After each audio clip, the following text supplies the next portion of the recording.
சரி, இப்போ வந்து நம்ம ஒரு சில பொதுவான ஜோதிட விதிகளை பார்த்துட்டு அதுக்கு பிறகு வந்து நம்ம கமெண்ட்டை வாசிப்போம்.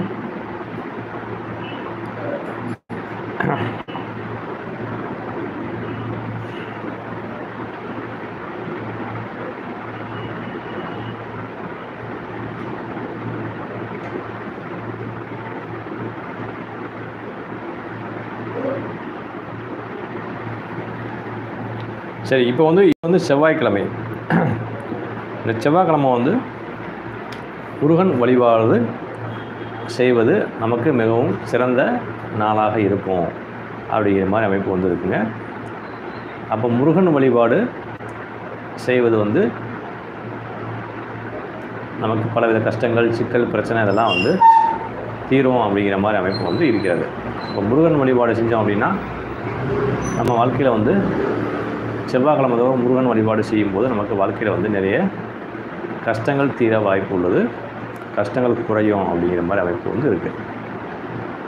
அப்போ இன்று செவ்வாய்க்கிழமையாக இருக்கிறதுனால நீங்கள் முருகன் வழிபாடு செய்வதன் மூலமாக உங்களுக்கு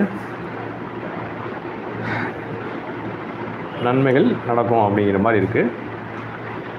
இன்று செவ்வாய்க்கிழமையாக இருக்கிறதுனால நீங்கள் முருகன் கோவிலில் போய் எப்படி வழிபாடு செய்யணும் அப்படின்னு பார்த்தீங்கன்னா,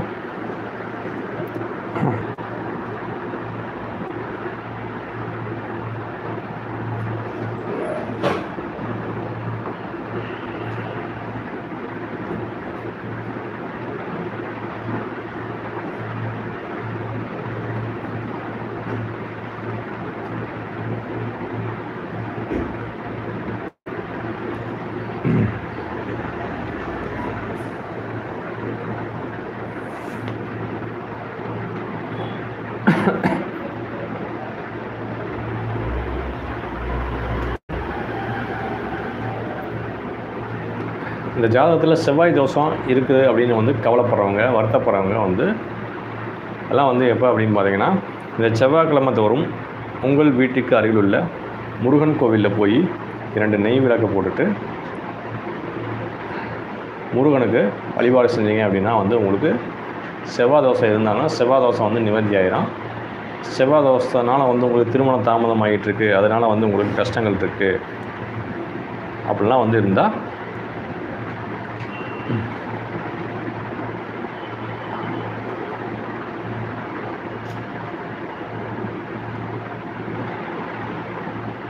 இந்த செவ்வாய்க்கிழமை முருகன் வழிபாடு செய்வதன் மூலமாக உங்களுக்கு பிரச்சனை தீரும் அப்படிங்கிற மாதிரி அமைப்பு வந்து இருக்குது.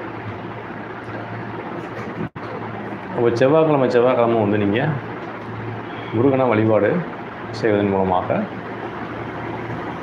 உங்கள் ஜாதகத்தில் இருக்கக்கூடிய செவ்வாயினால் ஏற்படும் பாதிப்புகள் நிவர்த்தியாகி உங்களுக்கு நன்மைகள் நடக்கும் அப்படிங்கிற மாதிரி அமைப்பு வந்து இருக்குது.